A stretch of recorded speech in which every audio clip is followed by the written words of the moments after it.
This is Thomas, long-time member of Hackerspace.Gent, rolling your circuits in a day, a do-it-yourself PCB fab approach. Here, Thomas. Good evening, everybody. So I'm here to share some information about my PCB fabrication adventures and some hacks I did along the way to make things a bit more easier and efficient. What's on the agenda? First, a short introduction of what makes up a printed circuit board, then why you would or would not make them yourself, and then a general overview of my process, the tools I use, and also at the end I'm going to mention some alternative processes that you can do at home, and some advantages and disadvantages. So who am I? I'm Thomas, I'm an electronics hobbyist, and I write about what I built on my website, so that in those moments I can scroll over there and feel a bit more happy about the things I did and had fun with in the past. Also, it's good documentation for myself in the future. When something breaks, it's all well documented, so that's nice. I'm a Hackerspace.Gent member, and you can find me here on Thursday evenings and the social evenings. And by day, I'm an embedded software engineer and do microprocessor code and Linux code. So, what is a printed circuit board? In every electronics device, you will find these rectangular boards mostly, probably coated with a coat of green paint, and they make sure that every electronic component is connected properly. It's composed of an insulating board, covered on both sides with copper plating, and a photographic process is used to chemically, to basically mark which areas should conduct and which shouldn't. And then a chemical etching process is used to remove the copper. At the top and the bottom you'll always find white markings with paint to indicate which component should go where. In the middle you can find some holes which are coated chemically with the process completely with copper to make connections between the bottom and the top side electrically, and also in between in complex boards you can find them really jumping the layers in between there. So those are called vias. And additionally, one thing in the processes are that the top plate, the top layer, the green paint, is interrupted wherever solder should go to make an electrical connection.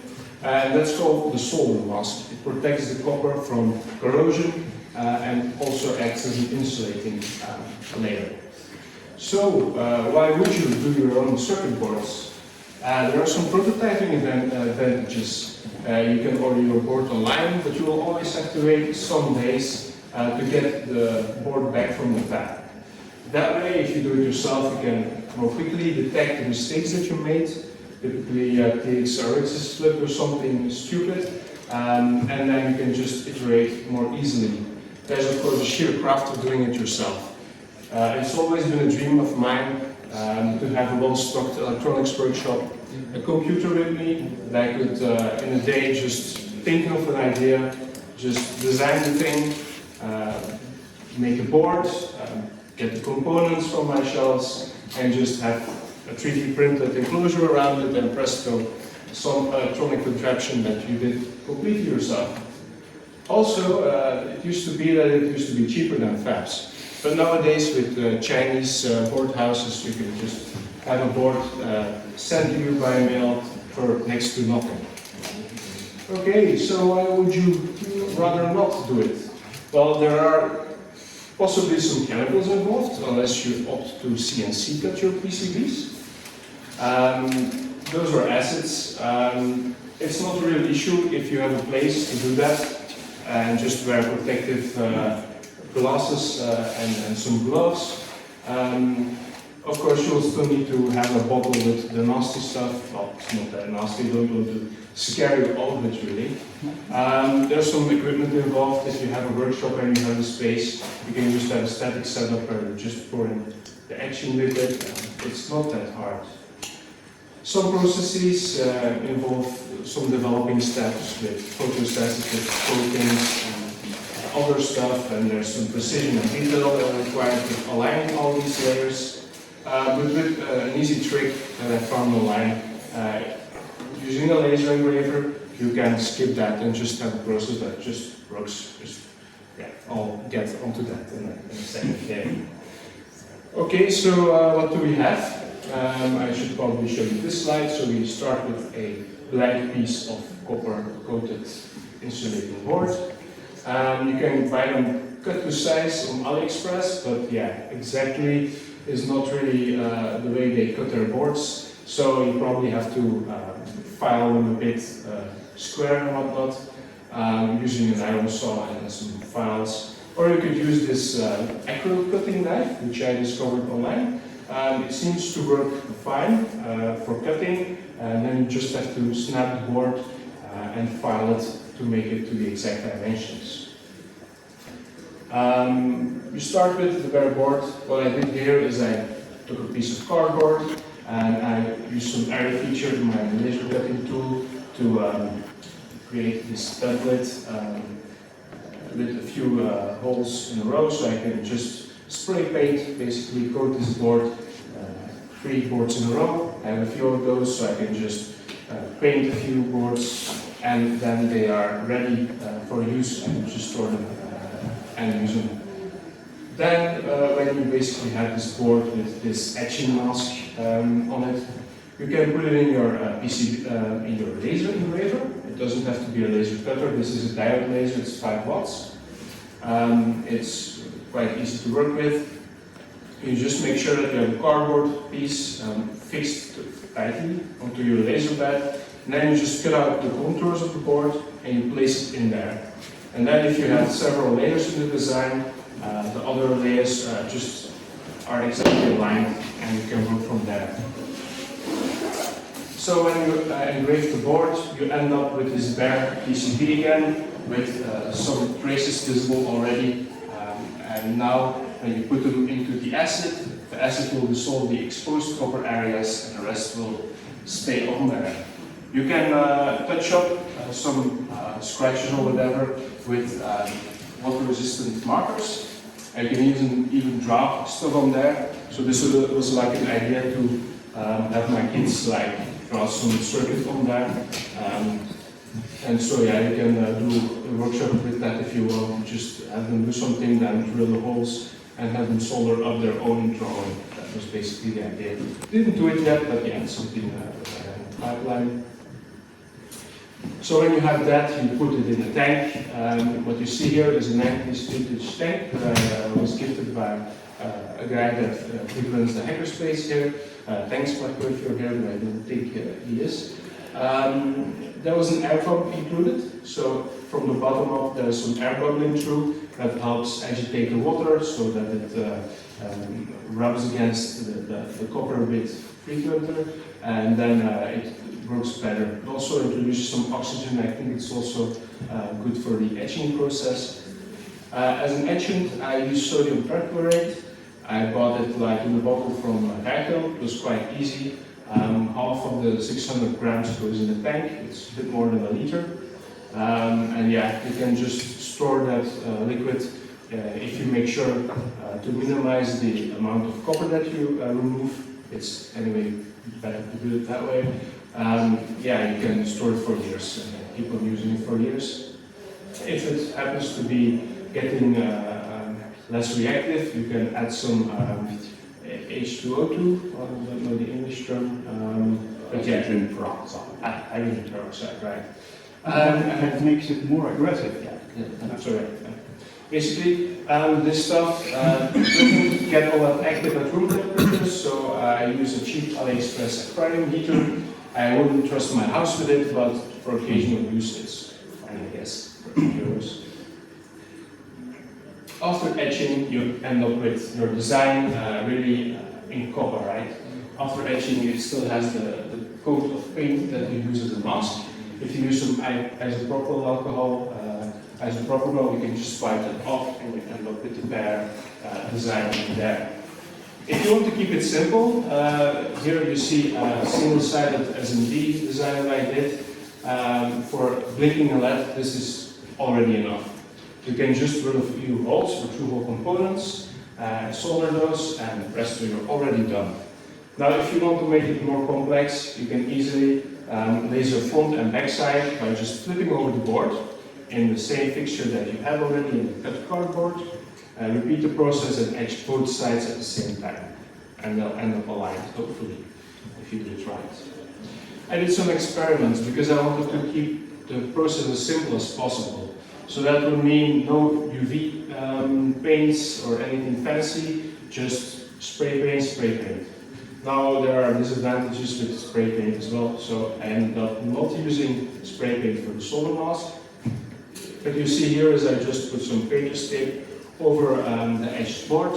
I cut the contours of the solder mask parts and just peeled off the painter's tape, and then I sprayed over the thing with spray paint, with temperature resistant spray paint this, and then I could just wipe off the parts that are covered with paper tape easily, and then you just have to solder up your stuff. It doesn't look all that well, it's not that convenient to not see the traces, so that's why I ended up switching to a proper solder mask paint after all. And that looks like this. You get your typical green color again. And I used a embroidery ring that I 3D printed from printables.com or whatever.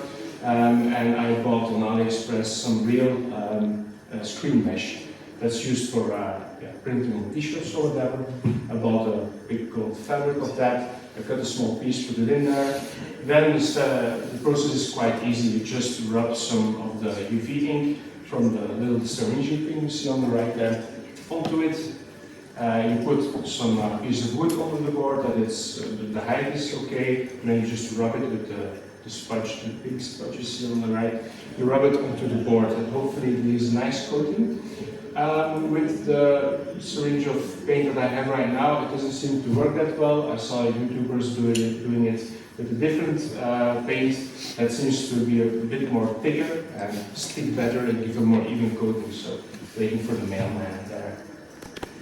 It's a UV curable ink, so what you should do is you should dry it a bit. At that point, the real fabs put a photo mask on there and expose selective parts. The rest is washed away. Here I just cured the entire PCB for engraving via the laser later. I did basically the same experiment that I did with the spray paint. Have some parts coated with paper tape and then use a screening process. And you can see, yeah, it didn't work all that great.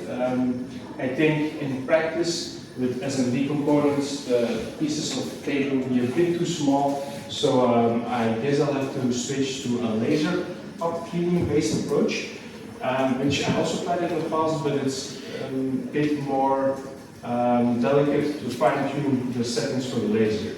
Because if you have an etched circuit like this, it's a really tiny piece of copper. If you blast it to the laser, it gets a bit too hot, and you will just burn off the pot. So that's why I tried to get the paper tape thing working. But if you want to do single-sided boards for through-hole components or something, I think this is really the easiest way to do it. Just peel away the tape and be done with that. It's a bit more manual perhaps than laser cleaning the pots. So yeah, I guess your mileage may vary. To apply the silk screen, in the fabs they use the same UV curable paint, I think. I did that with inkjet coating, which is probably what they use nowadays for the prototyping boards anyway, with the fast turnaround which you would get if you order online. What I tried is just coat it with paper tape again, engrave it, then rub some paint in there. I tried it on my 3D printer's heat bed, and then you can just peel off the tape. And you end up with, this is quite a horrendous construction here, but it illustrates the fact that, yeah, you can get a good silk screen engraving with this process. I used acrylic paint here, but yeah, that will probably not be technically qualitative to do it. I also have the UV white curable paint, so that's the next thing I will try. It will probably go the same way, fine. Next is drilling the holes, which you probably will need a drill press to do it accurately, reliably, and most importantly, the drills are a bit brittle. If you put some sideways force on them, they will snap, and you just have misery. This is something I'm printing right now. It's also a design that I just downloaded from a 3D object website from Printables. It's a mounting fixture for a Dremel.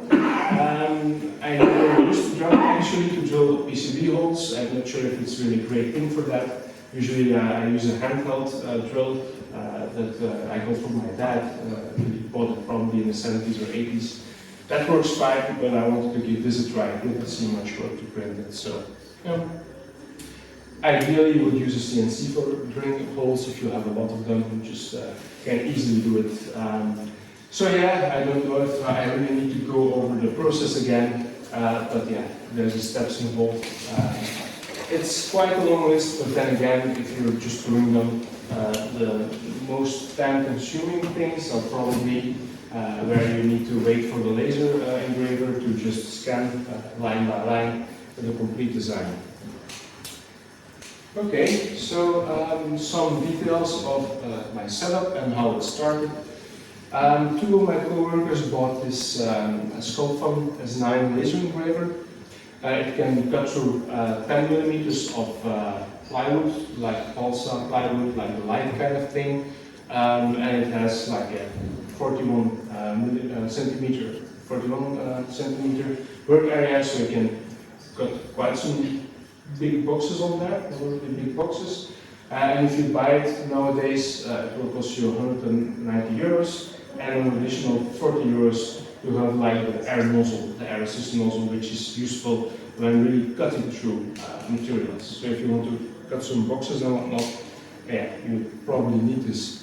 You could buy the thing with the compressor, which will cost you more, or you could just, if you have some other air source, I don't know, which are related to your hot air station or something, do it like that. Okay, that's that. If you really want to buy some hardware to use for CNC, for PCB fabrication, you might want to consider such a device. It's marketed as a CNC device. It has a 30 to 18 centimeter work surface on there, and you can buy it with a 500 watt Chinese watt spindle probably, and a 505 watt laser, which is probably a similar laser module than what the Sculpfun thing has. And yeah, the price is something like that on AliExpress. You can then swap the motor for the laser and swap it again, and you'll need to think of a way to exactly align the drill bit with the edge parts of the PCB. So yeah. My setup is I set it up in a technical room in my attic. So my laser enclosure is basically a room with a door that I can physically lock if need be, if there are kids around, because I'm scared of lasers, that and the sharks. I have good laser goggles, that's true. I wear them whenever the laser is on, but I really try to avoid looking at anything in the room with the laser. There's also the central ventilation system in there, which I use with another key piece to just exhaust, put away the smoke when cutting wood, burnt paint, engraving this stuff. Because yeah, it's not healthy, probably. You shouldn't breathe this if you can avoid it. Okay, so how do I actually engrave the materials, the template materials? This is like a CNC setup that has a console board with an ESP32 in there, and it has a USB connection where it proceeds CNC commands. Basically, it's verbal if you are familiar with this. It's a language, it's some firmware on there, and that the PC controls. I have a laptop next to that with Ubuntu running, with LightBurn, and that way I can locally control and calibrate and everything, move the thing around. When I'm ready engraving, I just watch the webcam via remote desktop or and recently I'm using CVLC, just streaming the webcam over Ethernet, and then I can watch it with M-Plane or VLC on Linux, or on Android even with VLC as well. I don't really watch it with Android because that's mostly when I do something printing. I just use my phone to check up on the printer. That's quite an advantage there to keep an eye on the 3D print. One thing I did add to the laser engraver is an absolute zero. It's something that's included in 3D printer nowadays in all of them, but this relatively cheap laser engraver doesn't have it. The motherboard of the thing has some headers for that, so it's just easy to wire up there. You just buy some cheap switches from AliExpress, trim the proper connector, muffle away the wires in the frame of the extrusion, aluminum extrusion frame. And I just downloaded some mount plates again to print. Okay, the software part now. When you want to do something with this process, it's always good to keep the design as simple as possible. Well, that's always, of course, a good thing. Keep it single-sided if you can. Limit the vias. Limit the number of through-hole components, because every time it's a hole you need to drill. If you iterate over your design, that's time lost times, I don't know, 3 times or whatever. There's some minimal trace widths involved. I could do SMD components easily. I wouldn't do leadless SMD components like few of them. But yeah, it should be doable to do SMD components normally. Yeah. What is the minimal trace? Yeah, if you make them too thin, and there's not enough paint with covering it, you might actuate too much and get an interrupted trace. Yeah, but you saw a few slides earlier, you saw some PCBs with quite fine traces. It shouldn't be an issue, right? So. Okay. I thought you meant that it should be as thin as possible. No, it should Okay. be minimal. A maximum would be you can't go wider than the board is wide, but the minimum is like, okay, don't get it get some issues with us. Usually you export Gerber files from Packet, but you can as well just export the SVG file, a vector graphics file. There's more or less the same flow, you just say which layers you want to export, and it's exported as separate layers in a file, in a folder on disk. Right. Then you need to turn this into a project that you can laser. You can see a screenshot here of LightBurn. With on the right a list of the layers as in any graphical drawing program. For each layer we can set laser settings like the speed that the head has to move and the power percentage of the laser, which is duty cycled. You can see some vector graphics layers here like a line. Those are vector graphics, and those are bitmaps, the images. The reason why I'm using images here is the way that you can for once, LightBurn had issues importing SVG designs properly from Packet. Probably some parts are properly closed, which makes it can't really detect the traces properly. So I wrote a bash script to start with. Just turned them into PNG files using Inkscape from the command line. Also, there's some convert image magic going on there, mirroring it properly and whatnot.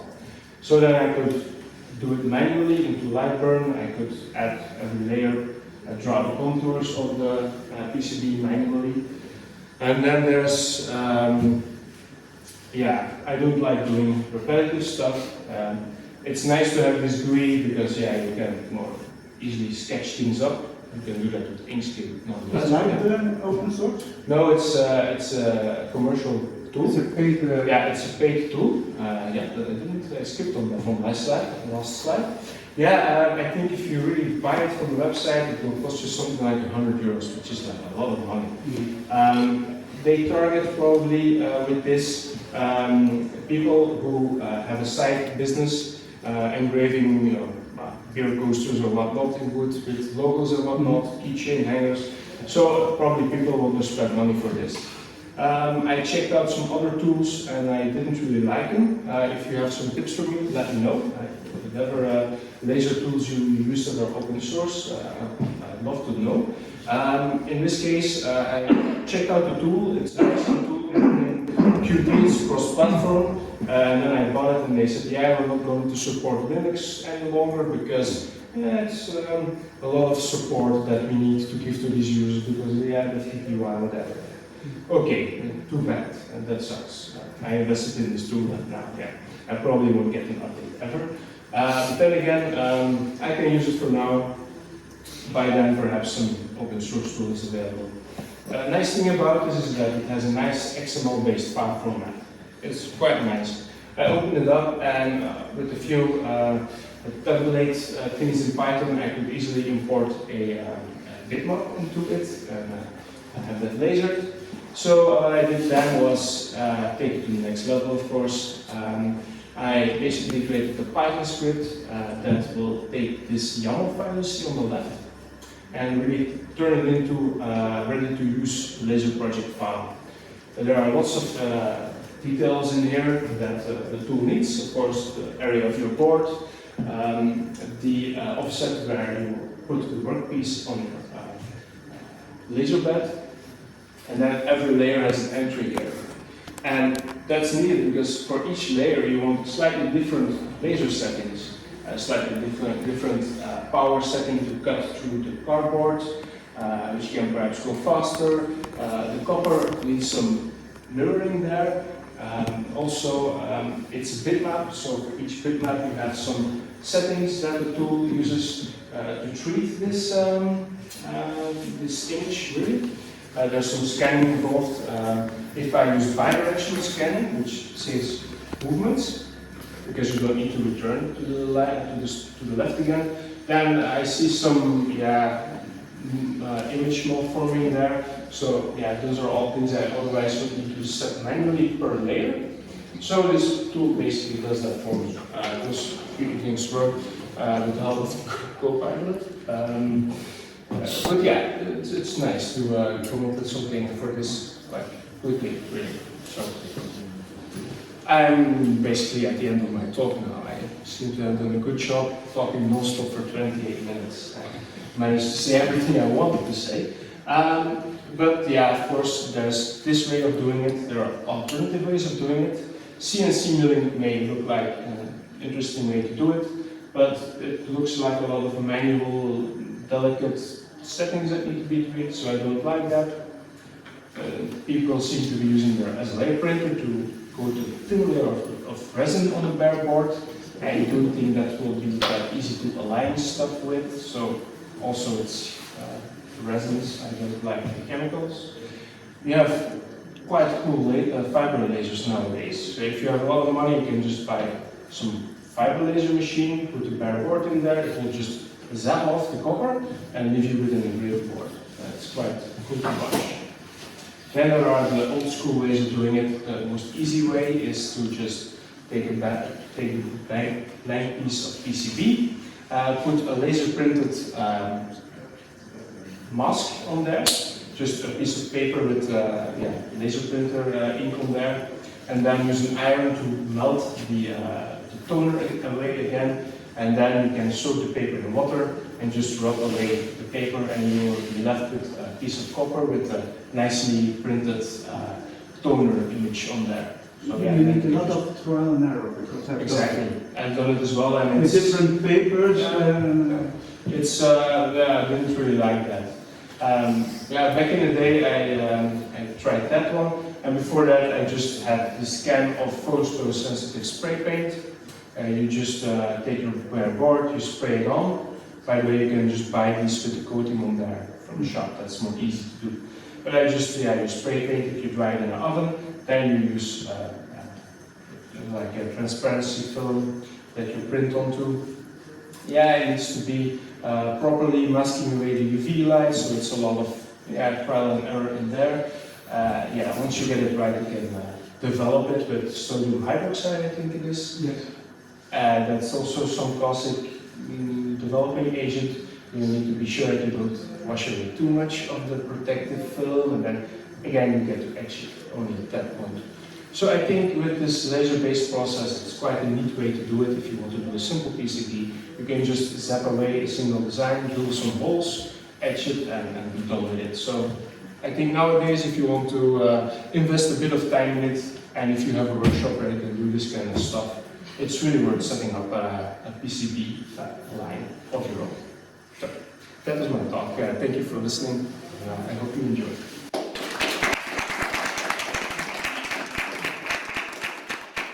If there are any questions, feel free to ask. Why not the CNC milling? Is it because of the toxicity of the epoxy, or because you had the 3018? Or... No, I don't have a 3018. I was just showing some alternative hardware. If you would consider doing this yourself, I don't think that the laser engraver that I bought is really a good tool for the job, actually. It's not all that precise in its movements. It's, I don't know if you know the Ender 3D printers from back in the day. It's like a belt with some wheels rolling on an extruded aluminum thing. It's kind of wobbly. It works if you want to engrave some image in wood, which is not that high res anyhow.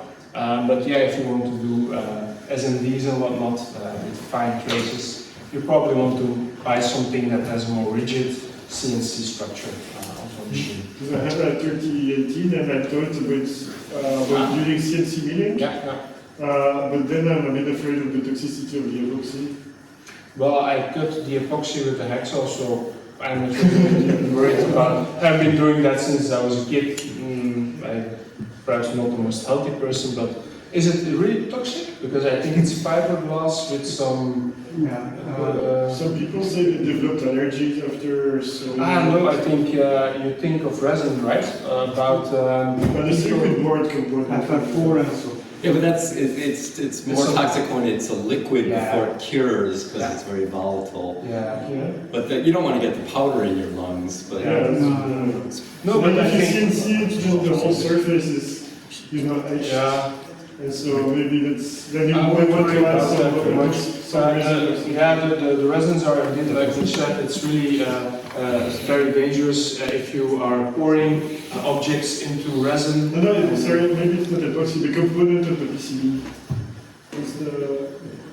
So the FR4. FR4, FR4. It's the first time I hear of it, but I should check up on that if it's toxic. Well, I did survive it. I'm like still here. I'm cutting prototyping board all the time, so I never really get it done. So I'll look it up. Thank you for mentioning it, but I'm not really too worried about that.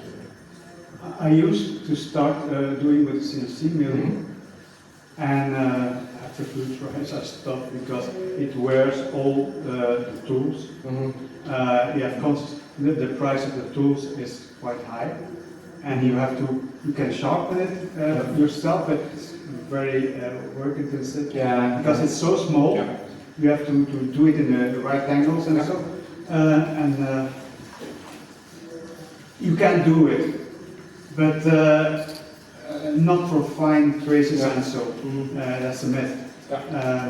You can use two tools, that's the V tools and the straight tools. But they wear like hell. So and it costs a lot, and it's not precise. What is precise is if you want to make it double-sided. What I did is I use it in the CNC for making the drills, and then flip it and make some kind of fixture or something. the layout, the mask. Position the mask in the right place. Therefore, I use my CNC. That was the best way. And the mask was done with the tool transfer. By the way, I brought all the peripherals that I use for doing this with me. I forgot to lay them out on the table, but if you want to have a look at some of the things I built, I will put them on the table in a minute there, and you can have a look. I have also had a similar 3D printer, then laser cutter, and then I moved to a CNC plus a laser diode that I would put on it. 40 watt laser diode is crazy, by the way. 40 watt? Yeah, you can hold it in your hand and you can engrave with the glasses. Like, it's pretty fun.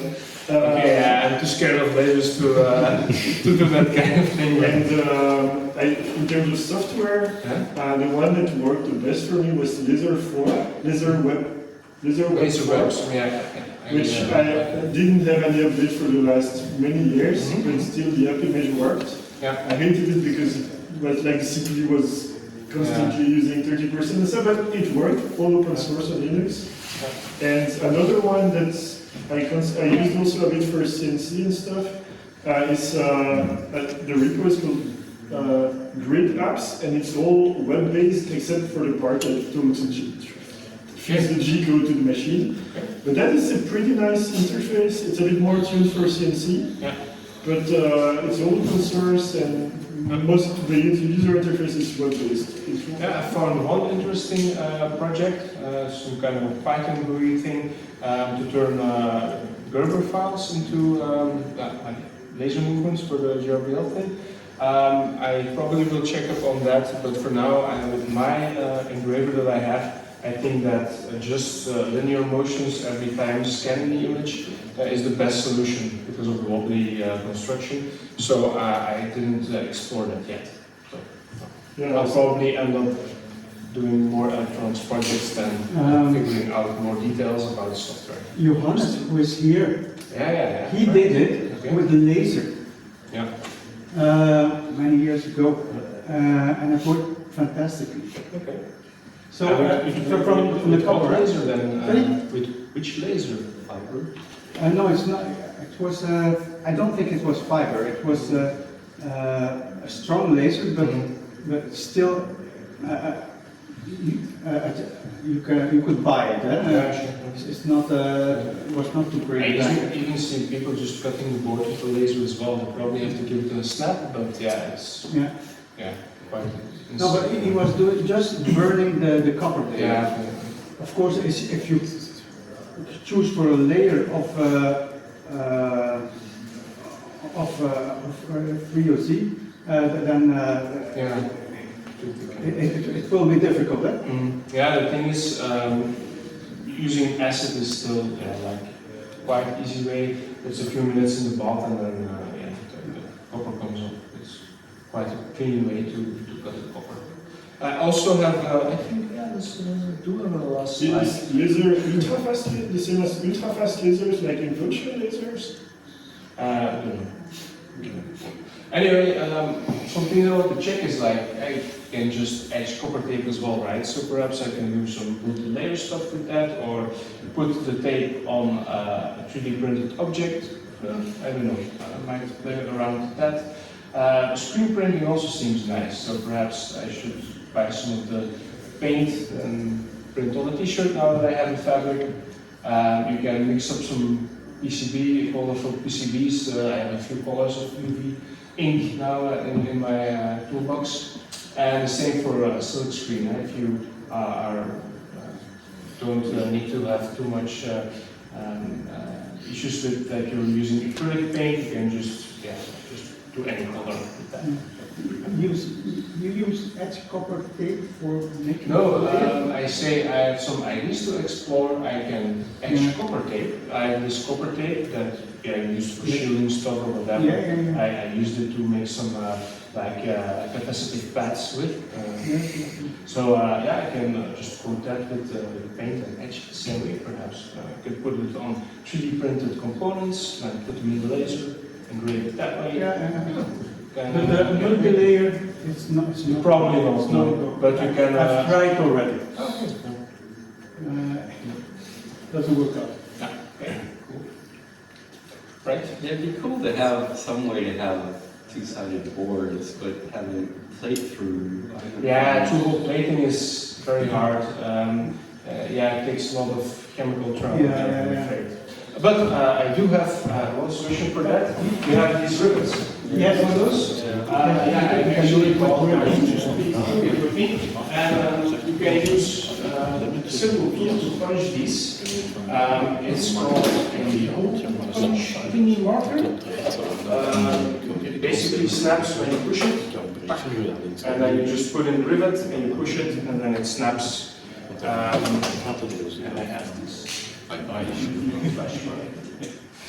And other stuff, if you want to have a look up. What was your tool for the rivets? It's a tool that you can use to mark locations on metal plates. Yes. You push it, and then at a certain travel, it will kick back at you. So the spring will unload at a certain depth, and then it will kick and it will punch a hole. But you can just use it to flatten out the rivet as well. So yeah, if you want to have a look. Normally you have a tool, a press like this, eh? Yeah, For the rivet, and a special tool These for are- each rivet, and for each kind of rivet. These are really tiny rivets. They're like 0.9 millimeters. I tried it out and it seems to work, but I think you probably have to solder them or do You have to something else solder with them, them. Also, we have typically something called what's it called again?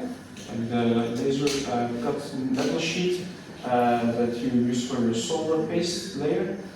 Stencil, yeah. You can probably do the same with the paper tape to make stencils. You just engrave it and then yeah, just rub it in with. To make through holes, you can also use a piece of wire. Yeah, sure. That's the simple way. Yeah, you can think of a few creative ways to tackle problems, which is part of the fun, of course. But I want to get to a point where I can just use this reliably for making hobby projects. And if you run Hackerspace or are a member of Hackerspace, it may be interesting to investigate this and have your members easily create PCBs. If you can cope with the chemical corner involved in the same subject. I used to make coils for planar transformers with the emitter. Okay. Yep. Okay. Right, I'll put the stuff on the table if you want to have a look. I forgot to bring the battery for my rust-based Morse prep that runs without rust because I couldn't get the compiler to work.